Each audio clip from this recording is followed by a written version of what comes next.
Bueno, Alberto, qué bueno que te tenemos aquí con toda tu experiencia y trayectoria en comunicación interna y aprovechar también a preguntarte por el tema de la transformación tecnológica y la IA, la irrupción de la IA en Approaching the Future. ¿Cómo vosotros en Santander, qué estáis haciendo, qué procesos estáis haciendo para acompañar a los equipos en esta transformación? Vale, bueno, en primer lugar, muchas gracias a Corporate Excellence, a Ángel, por invitarme para participar en esta presentación, y enhorabuena a Canvas y a Corporate Excellence por el Approaching the Future, que bueno, que yo creo que está muy bien y nos guía mucho, ¿no?, hacia dónde vamos. Entonces, transformación digital y cómo acompañamos a los equipos. Lo voy a enfocar un poco más desde el punto de vista de los propios equipos de comunicación interna, porque muchas veces hablamos del negocio, de las empresas, y hablamos a lo mejor poco de nosotros, y a mí me gusta siempre hablar un poquito de cómo nos afectan estos cambios a nosotros. Bueno, yo creo que lo ha dicho Oriol, la transformación digital es algo exponencial y además que es que parece que no para nunca, ¿no? O sea, que llevamos cantidad de años con esto y sigue, y cada vez más, y quizás la inteligencia artificial va a ser otro empujón más fuerte. Desde el punto de vista de los equipos de comunicación, yo lo que estoy viendo es un gran cambio en cuanto al papel que jugamos dentro de la organización y la transformación digital.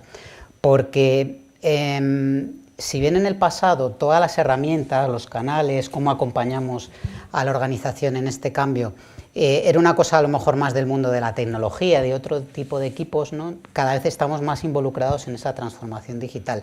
Y en el caso del Santander, nosotros, o sea, yo que estoy aquí en la matriz del Santander, del grupo, cada vez tenemos un papel más importante a la hora de construir plataformas de comunicación digitales que luego se implantan en los otros países. Y por conectar también un poco con el Approaching the Future y los recursos que le dedicamos, yo en mi equipo ahora mismo tengo 2 personas dedicadas casi full time al desarrollo de estas plataformas, cuando hace unos años pues prácticamente no había nadie. O sea que es un poco la constatación de que esas tendencias están ahí y son tangibles, ¿no?, y de verdad. Respecto a la inteligencia artificial, bueno, estamos un poco en los inicios, ¿no? O sea, y lo que me parece de la inteligencia artificial es que, bueno, viene como sin instrucciones, ¿no? O sea, si a ti te dan el ChatGPT, aquí lo tienes, bueno, sí, a lo mejor te enseñan un poco, hay unas pequeñas instrucciones, cómo hacer tus prompts, cómo hacer tus proyectos, tal, demás, pero al final es una herramienta tan vasta y tan flexible y con tantas posibilidades que es ¿cómo lo voy a utilizar? Bueno, pues tienes que hacer un poco ese ejercicio, ¿no?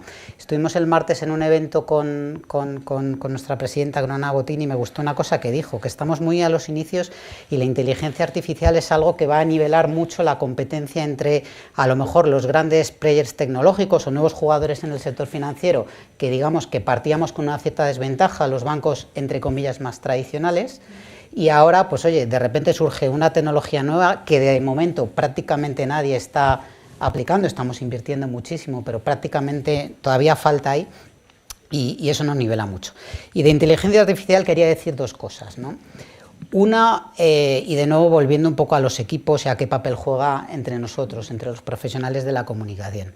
Una, obviamente, es como herramienta complementaria a lo que hacemos en nuestro día a día, cómo nos puede utilizar, y ahí tenemos un poco la misión de construir los casos de uso que, oye, estamos empezando a testar, estamos empezando a probar, estamos viendo para qué cosas funciona, para qué cosas no funciona. Y luego, sobre todo, también estamos empezando a tener cuidado, porque claro, tu primera experiencia con la inteligencia artificial es como, wow, qué cosas tan impresionantes hace esto, pero a medida que vas escarbando te vas encontrando un poco con cositas. Y, por ejemplo, el tema de las alucinaciones ocurren y existen. Un ejemplo, para celebrar un hito de la transformación tecnológica en Chile, bueno, pues generamos una imagen con inteligencia artificial que era un astronauta poniendo una bandera de Chile en la Luna. Generamos esa imagen, quedó chulísima y tal. Mandamos una newsletter y de repente nos empiezan a llamar los colegas de Chile súper indignados. Oye, ¿qué es esto que habéis hecho? Esto es una afrenta a nuestra bandera y tal. Bueno, habíamos generado la imagen con inteligencia artificial y la bandera no era la de Chile, sino era la de Texas, que es casi igual que la de Chile. Casi igual.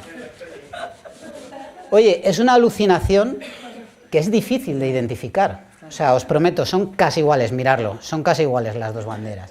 Y así con otras muchas cosas, ¿no? O sea, al final es tan vasta la cantidad de información que maneja la inteligencia artificial que es muy difícil identificar esas alucinaciones. Y luego, en segundo lugar, la inteligencia artificial como canal de comunicación interna per se, que ahí también estamos trabajando en alguna cosa, ¿no? Estamos intentando construir una especie de chat GPT interno alimentado solamente con información corporativa del banco, con información tanto pública, comunicados internos y demás, que nos va a servir tanto a los equipos como a todos nuestros colegas como base de consulta de conocimiento corporativo. Bueno, mucho por recorrer todavía, ¿no?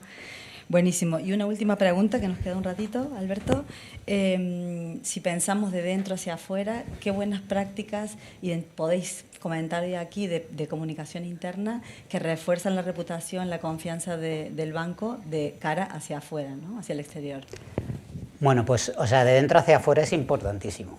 Y yo creo que lo sabemos desde hace muchos años, diferentes estudios que lo van corroborando. Yo creo que Ángel y Corporate Excellence siguen muchísimo el barómetro de Edelman, que periódicamente nos vais enviando vuestros resúmenes y vuestros informes del barómetro, donde se ve que al final, oye, la credibilidad de las empresas depende en buena medida de sus empleados y cómo trasladan ese mensaje corporativo por encima de otro tipo de comunicaciones, otro tipo de canales. Al final, si no te crees el mensaje interno, si no te crees la cultura corporativa, va a ser muy difícil que la transmitas con credibilidad, ¿no? Entonces, en primer lugar, y yo creo que lo más importante, voy a comentar tres cosas, pero yo creo que lo más importante es establecer una buena base. Yo creo que lo ha comentado Oriol, yo soy uno de los que, no sé ahora que soy si Chief Communications Officer o Corporate o no lo sé, ahí me ha generado Oriol un poco de lío.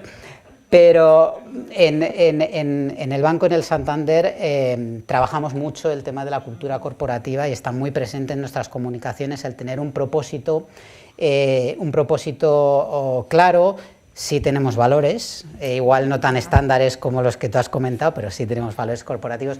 Todo eso lo trabajamos mucho, y lo que es muy importante aquí son un poco los momentos de la verdad de la cultura corporativa, y también me gusta mucho el ejemplo que ha puesto Oriol de Ferrer, el tema de cómo recompensas a tus empleados, los incentivos, ese 50-50.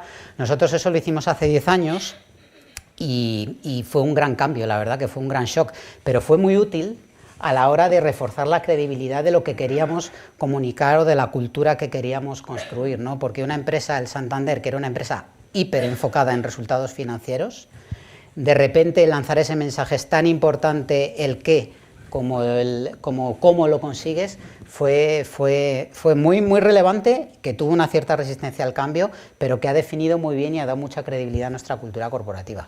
Y yo creo que eso es lo más importante. Luego hay otro tipo de cositas, ¿no?, que puedes hacer como para impulsarlo, pues todos los programas que yo creo que casi todas las empresas ya más o menos lo hacen, ¿no?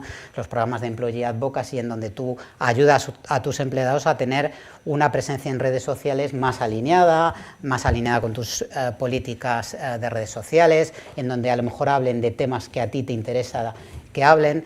Es más difícil conseguir que compartan tus contenidos corporativos, porque yo creo que en el mundo, bueno, yo creo que en Latinoamérica quizá no tanto, en Europa todavía somos un poco más reticentes a asociarnos tan directamente con la empresa, pero bueno, eso lo hacemos y tenemos programas en los que llevamos trabajando tiempo. Nuestros líderes son importantísimos ahí como referencia a la hora de transmitir esa reputación corporativa en las redes sociales, y eso lo trabajamos muchísimo.